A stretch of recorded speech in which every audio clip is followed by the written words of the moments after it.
मित्रों, स्वागत है आपका आपके अपने चैनल स्टडी विद प्रदीप पे। दोस्तों, जैसा कि मैंने आपसे बताया था, टीजीटी और पीजीटी का नोटिफिकेशन बहुत जल्द ही आने वाला है और आप इस नोटिफिकेशन को देख सकते हैं।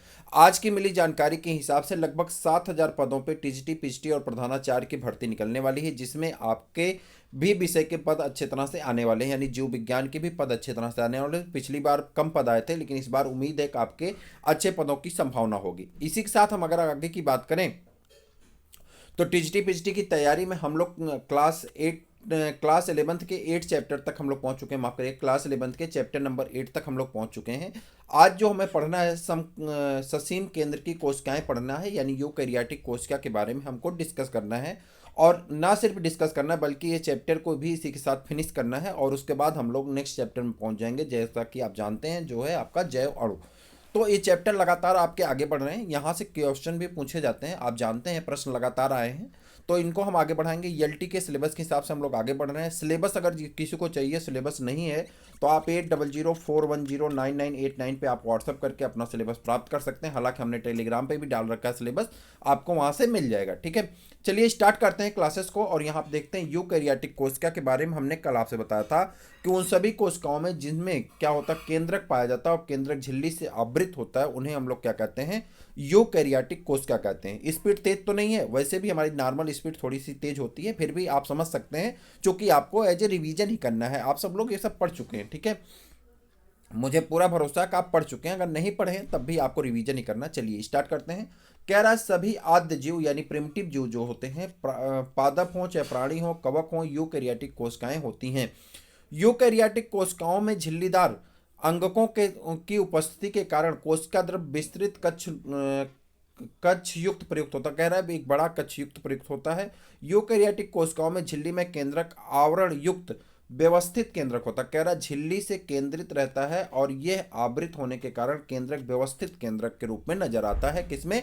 यूकैरियोटिक कोशिका की बात हो रही। इसके अतिरिक्त यूकैरियोटिक कोशिकाओं में विभिन्न प्रकार के जटिल गतिकी और कोशिकी कंकाल जैसी संरचनाएं मिलती हैं, जिन्हें आनुवंशिक पदार्थ क्या पाया जाता है, गुणसूत्रों के रूप में व्यवस्थित रहते हैं। सभी यूकैरियोटिक कोशिकाएं एक जैसी नहीं होती हैं। पादप और जंतु कोशिकाएं भिन्न भिन्न होती हैं। पादप कोशिकाओं में कोशिका भित्त पाई जाती है, लवक पाए जाते हैं और बड़ा सा रसधानी पाया जाता है। जबकि प्राणी कोशिकाओं में क्या होता है, इन सबकी अनुपस्थिति होती है, यानी कोशिका भित्त नहीं पाया जाता, लवक यानी प्लास्टिक नहीं पाया जाता और बड़ी केंद्रक धानी नहीं पाई जाती। ये सब अनुपस्थित होते हैं। किसमें? जंतु कोशिका में। दूसरी तरफ प्राणी कोशिकाओं में तारककाय पाया जाता है, जो कि पादप कोशिकाओं में अनुपस्थित रहता है। तारककाय को सेंट्रोसोम कहते हैं, आप में से ज्यादातर लोग जानते होंगे। अब आइए प्रत्येक अंग की कार्यविधि और संरचना के बारे में हम लोग अध्ययन करते हैं। सबसे पहली टॉपिक हम लोग को डिस्कस करना है कोशिका झिल्ली। वर्ष 1950 में इलेक्ट्रॉन सूक्ष्मदर्शी की खोज के बाद कोशिका झिल्ली की विस्तृत संरचना का ज्ञान संभव हो सका। इस बीच मनुष्य की लाल रक्त कणिकाओं की कोशिका झिल्ली की रासायनिक अध्ययन के बाद जीवद्रव झिल्ली की संभावित संरचना के बारे में जानकारी प्राप्त हो सकी। एक कब की घटना है? 1950 की घटना है। इलेक्ट्रॉन सूक्ष्मदर्शी के बाद इसकी घटना को हम लोग क्या किए, जीवद्रव झिल्ली के बारे में हम लोग स्टडी कर सके। अध्ययनों के बाद इस बात की पुष्टि हुई कि कोशिका झिल्ली मुख्यतः लिपिड और, ध्यान से देखिएगा, कोशिका झिल्ली मुख्यतः लिपिड और प्रोटीन की बनी होती है। किसकी बनी होती है? लिपिड और प्रोटीन को, जिसे आप फास्फोलिपिड कहते हैं या क्या कहते हैं, फास्फोलिपिड कहते हैं। ठीक है, लिपिड और प्रोटीन की बनी होती हैं।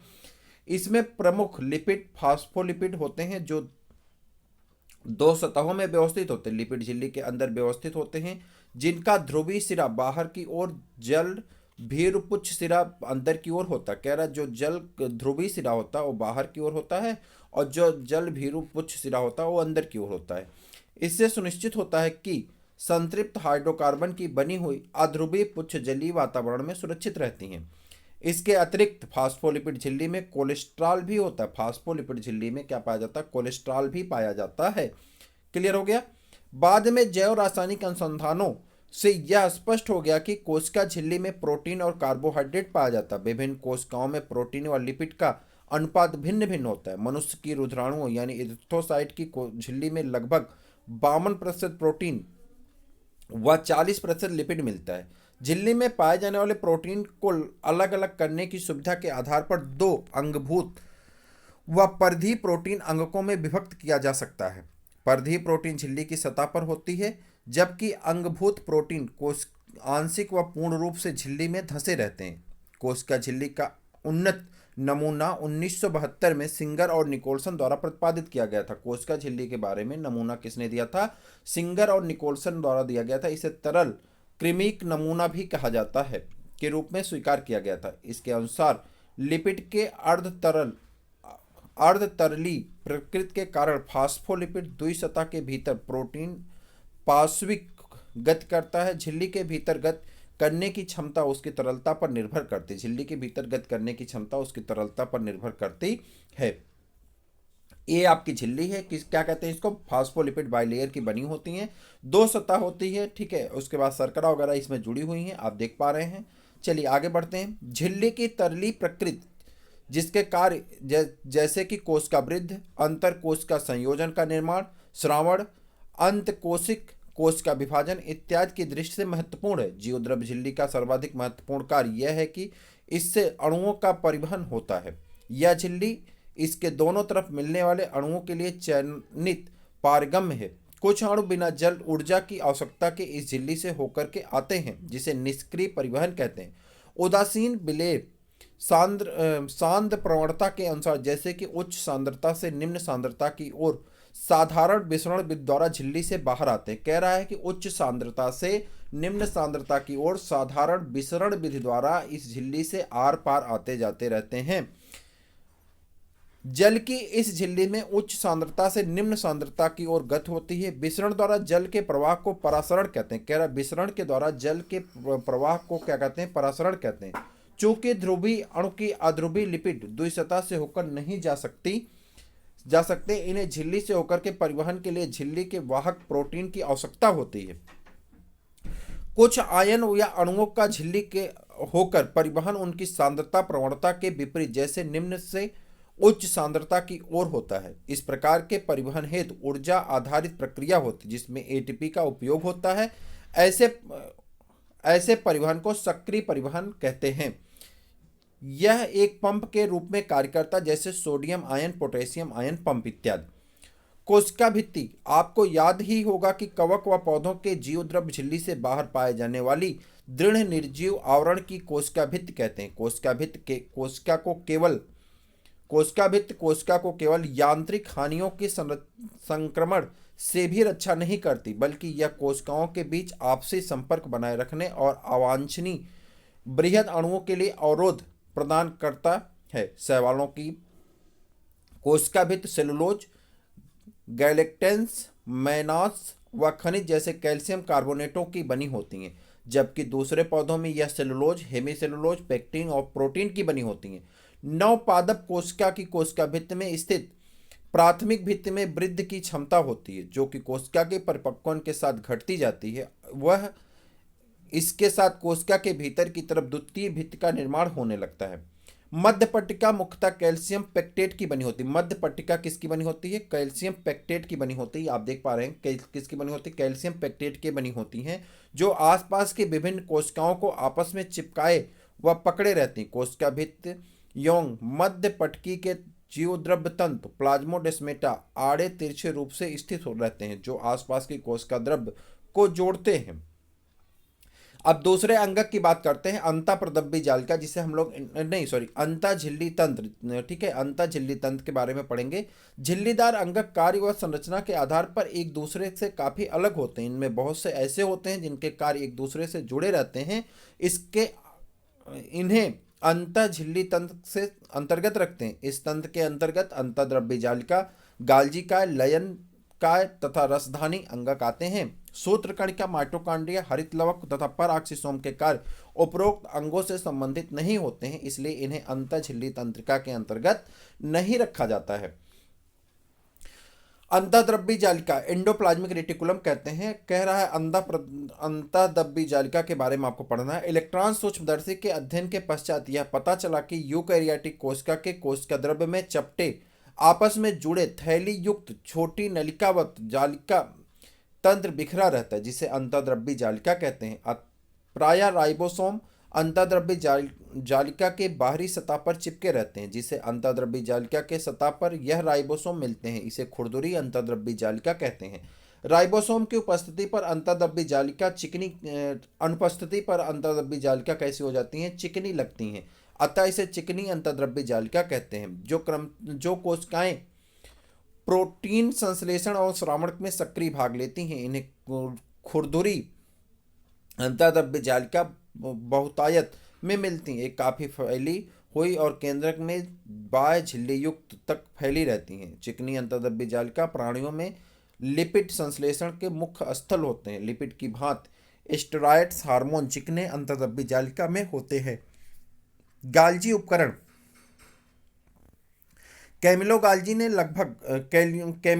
ने 1898 में पहली बार केंद्रक के पास घनी रंजित जालिका व संरचना तंत्रिका कोशिका में देखी, जिसके बाद में उन्होंने नाम पर गाल्जी काय का नाम रखा गया। यह बहुत सारी चिपटी डिस्क आकार की थैली व कुंड के से मिलकर बनी होती, जिनका व्यास 0.5 माइक्रोमीटर से 1 माइक्रोमीटर होता है। ये एक दूसरे के समांतर ढेर के रूप में मिलते हैं, जिसका जालिकाकाय कहते हैं। गाल्जी काय के कुंडों की संख्या अलग अलग होती है।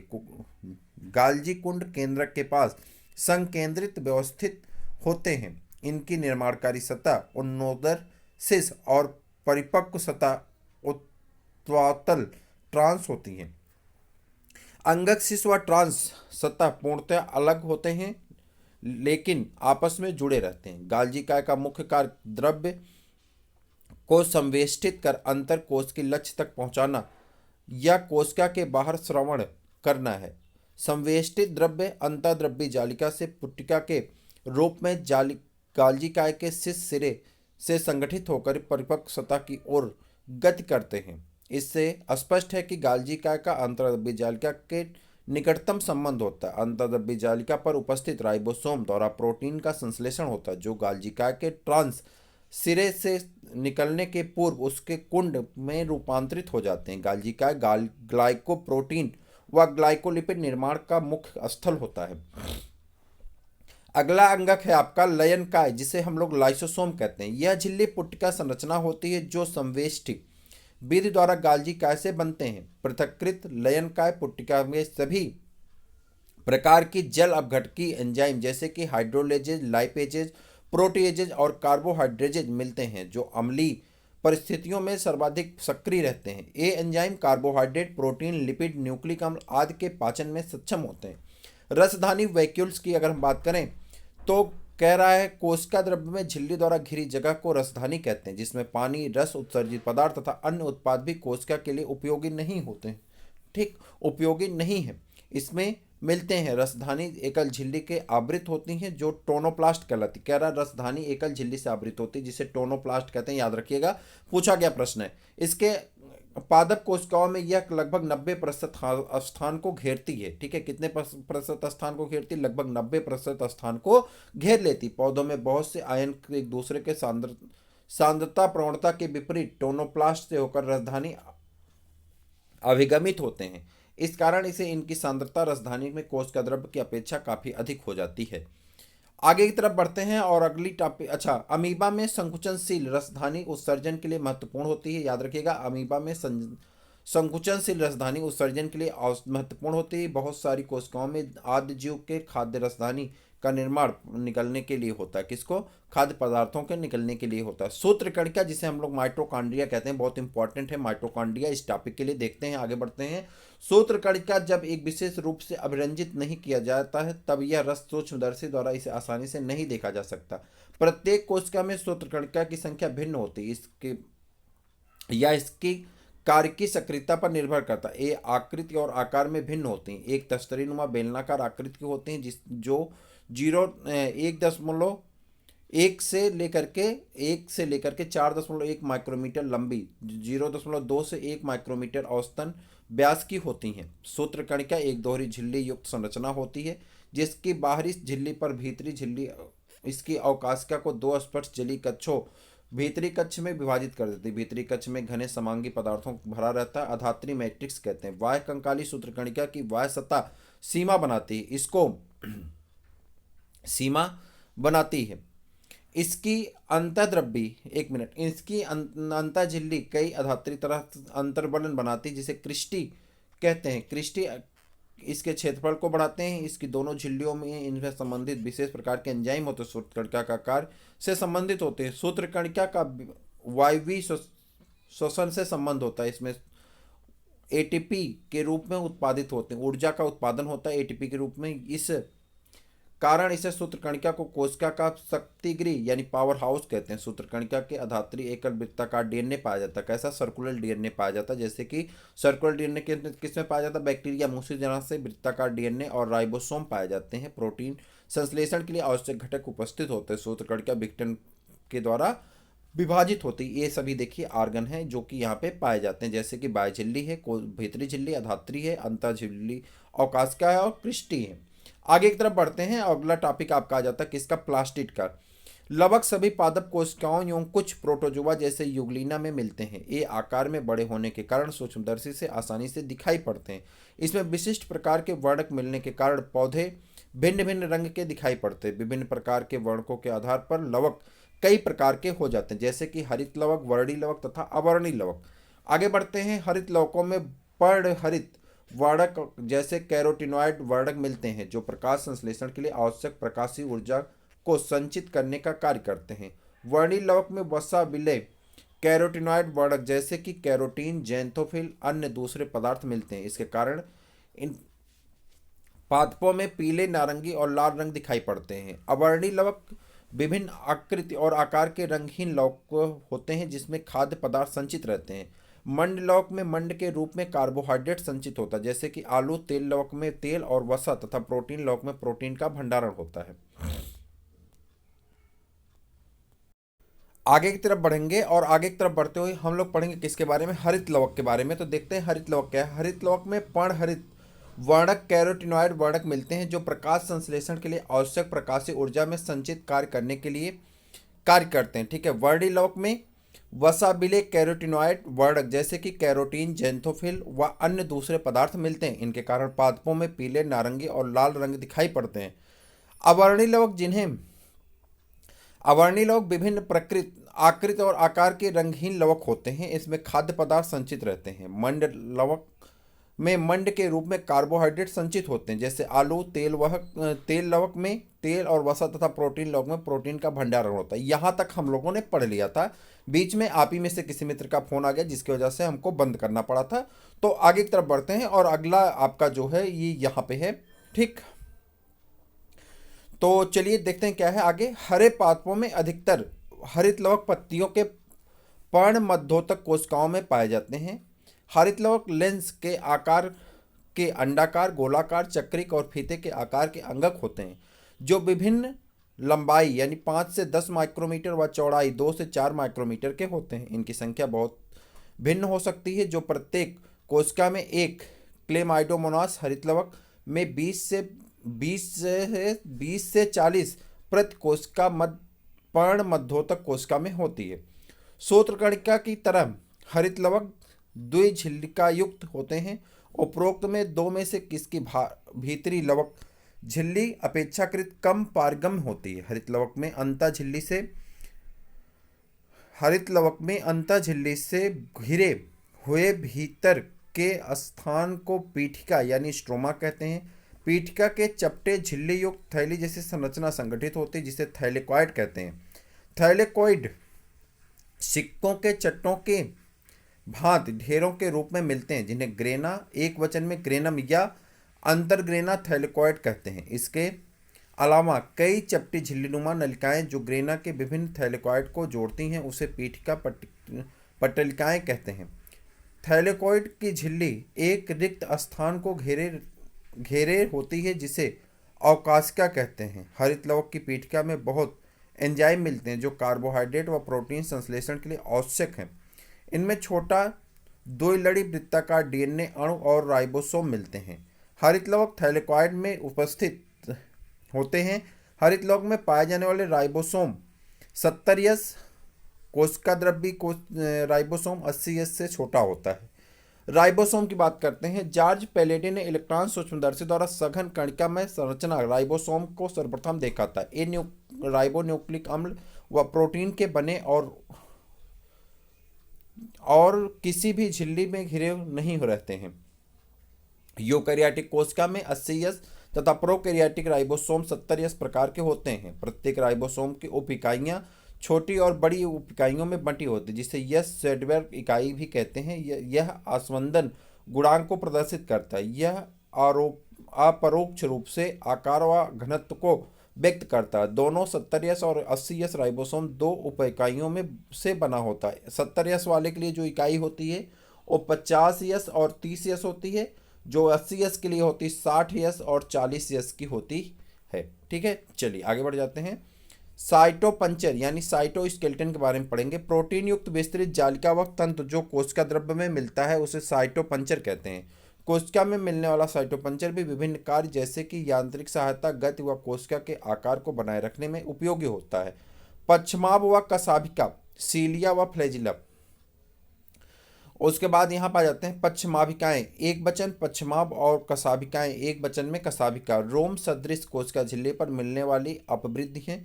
पश्चमाभ एक जोड़ी संरचना चप्पू की तरह कार्य करती है, जो कोशिका को या उसके चारों तरफ मिलने वाले द्रव्य को गति की सहायक है। कशाभिका अपेक्षाकृत लंबे व कोशिका के गति में सहायक है। प्रोकैरियोटिक जीवाणुओं में पाई जाने वाली कशाभिका संरचनात्मक रूप से यूकैरियोटिक कशाभिका से भिन्न होती है। इलेक्ट्रॉन सूक्ष्मदर्शी अध्ययन से पता चलता है कि पश्चमाभ और कशाभिका जीव द्रव्य झिल्ली से ढके होते हैं। इनके कोर में अक्षसूत्र कहते हैं, जो कई सूक्ष्म नलिकाओं का बना होता है, जो लंबे अक्ष के समांतर स्थित होते हैं। अक्षसूत्र के केंद्र में एक जोड़ा सूक्ष्म नलिका मिलती है, जो और 9 दिक् अरी परिध की ओर व्यवस्थित सूक्ष्म नलिकाएं होती हैं। अक्षसूत्र की सूक्ष्म नलिकाओं की इस व्यवस्था को 9+2 प्रणाली कहते हैं। केंद्रीय, इसको याद रखिएगा, 9+2 प्रणाली कहते हैं। ठीक है, केंद्रीय नलिका सेतु द्वारा जुड़े हुए और केंद्रीय आवरण द्वारा ढके होते हैं, जो परिधि दिक् के प्रत्येक नलिका को अरी दंड द्वारा जोड़ते हैं। इस प्रकार 9 अरी तान खंड छड़ बनती हैं। परिधि दिक् सेतु द्वारा आपस में जुड़े रहते हैं। दो पश्चमाभ और कशाभिक तारक केंद्र सदृश संरचना से बाहर निकलते हैं, जिससे आधारिकाय कहते हैं। तारककाय व तारक केंद्र, सेंट्रोसोम व सेंट्रियोल्स। तारककाय का अंगक है जो बेलनाकार संरचना से मिलकर के बना होता है, इसे तारक केंद्र कहते हैं। यह अक्रिस्टलीय परिकेंद्रीय द्रव्य से घिरा होता है। दोनों तारक केंद्र तारककाय के एक दूसरे को लंबवत स्थित होते हैं।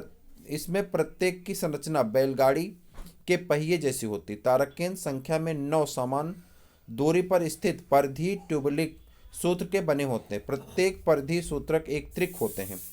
पास में त्रिक आपस में जुड़े होते हैं। तारक केंद्र का अग्र भीतरी भाग प्रोटीन का बना होता है, जिसे धुरी कहते हैं। यह परिधि त्रिक के नलिका से प्रोटीन के बने अरी यानी दंड से जुड़े होते हैं। तारक केंद्र पश्चमाभ व कशाभिका का आधारिका बनाता है और तर्क तंतु जंतु कोशिका विभाजन के उपरांत तर्क उपकरण बनाता है। केंद्रक की बात करते हैं। न्यूक्लियस में कोशिकीय अंगक केंद्रक की खोज सर्वप्रथम रॉबर्ट ब्राउन ने 1831 ईस्वी से पूर्व की थी। बाद में फ्लेमिंग ने केंद्रक में मिलने वाले पदार्थों जो क्षारीय अम्ल रंग से रंजित हो जाता है उसे क्रोमेटिन का नाम दिया। अंतरकाल अवस्था केंद्रक कोशिका द्रव्य जिसका विभाजन नहीं हो रहा है, अत्यधिक फैली हुई व विस्तृत केंद्र की प्रोटीन तंतु की बनी होती, जिसे क्रोमेटिन कहते हैं। केंद्र की अधात्री में एक या अधिक गोलाकार संरचनाएं मिलती हैं, जिसे केंद्रिका कहते हैं। इलेक्ट्रॉन सूक्ष्मदर्शी अध्ययन से यह स्पष्ट होता है कि केंद्रक आवरण 2 समांतर झिल्लियों से बना होता है, जिसके बीच में 10 से 50 नैनोमीटर के अतिरिक्त स्थान पाया जाता है, जिसे परिकेंद्री का अवकाश कहते हैं। यह आवरण केंद्रक में मिलने वाले द्रव्य व कोशिका द्रव्य के बीच अवरोध का कार्य करता है। यह झिल्ली सामान्यतः अंतर्द्रव्य जालिका से सतत रूप से जुड़ी रहती है व इस पर राइबोसोम के जुड़े रहते हैं। निम्नलिखित स्थानों पर केंद्रक आवरण छिद्र बनने के कारण अविच्छिन्न हो जाता है। यह छिद्र केंद्रक आवरण के दोनों झिल्लियों से संलग्न हो जाता है। इन छिद्रों से होकर आरएनए व प्रोटीन और केंद्रक में कोशिका द्रव्य व कोशिका द्रव्य के केंद्रक की ओर जाते आते रहते हैं। साधारणतः एक कोशिका में एक ही केंद्रक मिलता है, लेकिन ऐसा भी देखा गया है कि कुछ संख्या में कभी कभी परिवर्तित हो जाती हैं। क्या आप कुछ जीवों के नाम बता सकते हैं जिनकी कोशिका में एक से अधिक केंद्रक मिलते हैं? कुछ परिपक्व कोशिकाएं केंद्रक रहित होती हैं, जैसे कि लाल रक्त कोशिकाएं। स्तनधारियों में पाई जाने वाली लाल रक्त कोशिकाओं तथा संवहनी ऊतक की चालनी कोशिकाएं में केंद्रक नहीं पाया जाता। क्या तुम जानते हो कि ये कोशिकाएं जीवित हैं? केंद्रक अधात्री व केंद्रक द्रव्य में केंद्रित व क्रोमेटिन मिलता है। गोलाकार केंद्रक द्रव्य में पाया जाता है। केंद्रिका झिल्ली रहित वह संरचना है जिसमें केंद्रक द्रव्य से सतत संपर्क में रहता है। यह सक्रिय राइबोसोम्स आरएनए संश्लेषण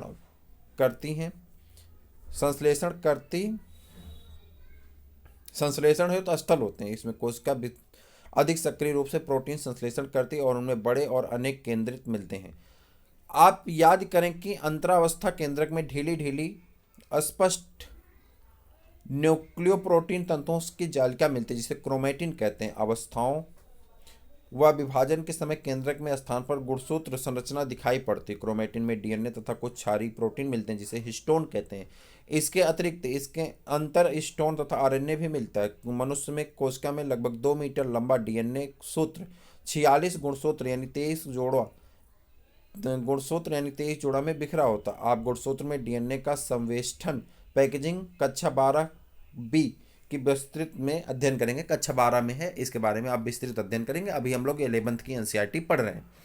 गुणसूत्र सिर्फ विभाजक कोशिकाओं में दिखाई देते हैं। प्रत्येक गुणसूत्र में एक प्राथमिक संकीर्णन मिलता है जिसे गुणसूत्र बिंदु सेंट्रोमियर भी कहते हैं। इस प्रकार बिंब आकार की संरचना मिलती है जिसे काइनेटोकोर कहते हैं। तारककाय गुणसूत्रों के दोनों अद्रव्य गुण सूत्रों के एक बिंदु पर पकड़ कर रखता है।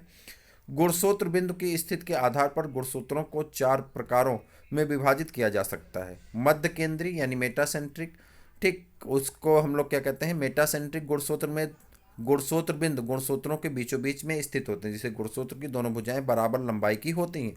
उपमध्य केंद्रिक, इसमें गुणसूत्र बिंदु गुणसूत्र के मध्य से हटकर एक ओर बढ़ जाता है जिसके परिणाम स्वरूप एक भुजा छोटी और एक भुजा बड़ी हो जाती है। अग्रबिंदु एक्रोसेंट्रिक गुणसूत्र में गुणसूत्र बिंदु इसके बिल्कुल किनारे पर मिलते हैं जिससे एक भुजा अत्यंत छोटी और दूसरी बड़ी हो जाती है। जबकि लास्ट वाला अंतः केंद्रिक जिसमें फिबोसेंट्रिक कहते हैं गुणसूत्र बिंदु गुणसूत्र के शीर्ष पर स्थित हो जाते हैं जिससे ये एकदम छोटी भुजा हो जाती है। ये आपके चारों प्रकार के गुणसूत्र हैं, आप इन्हें देख पा रहे हैं। चलिए आगे बढ़ जाते हैं और अंतिम टॉपिक इस चैप्टर की है सूक्ष्मकाय, माइक्रोबॉडी कहते हैं। बहुत सारी झिल्ली आवृत सूक्ष्म थैलियाँ जिसमें विभिन्न प्रकार के एंजाइम मिलते हैं, ये पौधों और जंतुओं में भी पाई जाती हैं। तो ये आपका इसी के साथ चैप्टर ये आपका क्या हो जाता है, कंप्लीट हो जाता है।